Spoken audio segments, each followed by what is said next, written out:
एक समय की बात है, दो व्यक्ति शहर से धन कमाकर अपने गांव की ओर लौट रहे थे। रास्ते में लौटते लौटते काफी शाम हो गई। उन्होंने सोचा कि आज रात पास के ही गांव में विश्राम कर लेते हैं और सुबह में अपने घर की ओर जाएंगे। गांव में जाकर उन्होंने सबसे पहले घर का दरवाजा खटखटाया। उसी घर में उनके लिए खाने और रात को आराम करने का इंतजाम किया गया। घर के मालिक ने उनके पास काफी सारे धन को देख लिया था, जिसके कारण उसके मन में उस धन के प्रति लालच आ गई थी। जब रात का समय हुआ तब मकान मालिक ने उन यात्रियों को खाना खिलाकर एक कमरे में सुला दिया और अपने आप भी सोने चला गया। अचानक सोते समय उसके मन में एक ख्याल आया कि अगर इन यात्रियों को मार दिया जाए तो उनका सारा धन उसका हो सकता है।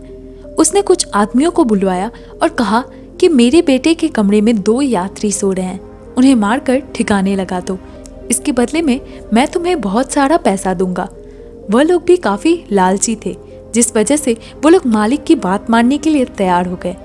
इसी बीच उस मकान मालिक के दोनों लड़के घर आ गए और अपने कमरे में उन यात्रियों को देखकर चौंक गए।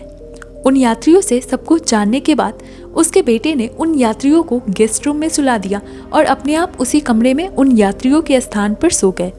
आधी रात को कुछ आदमी उस कमरे में घुसे और पलंग पर 2 व्यक्तियों को सोते हुए देखा और उन्हें मार दिया और उनकी लाश को भी ठिकाने लगा दिया।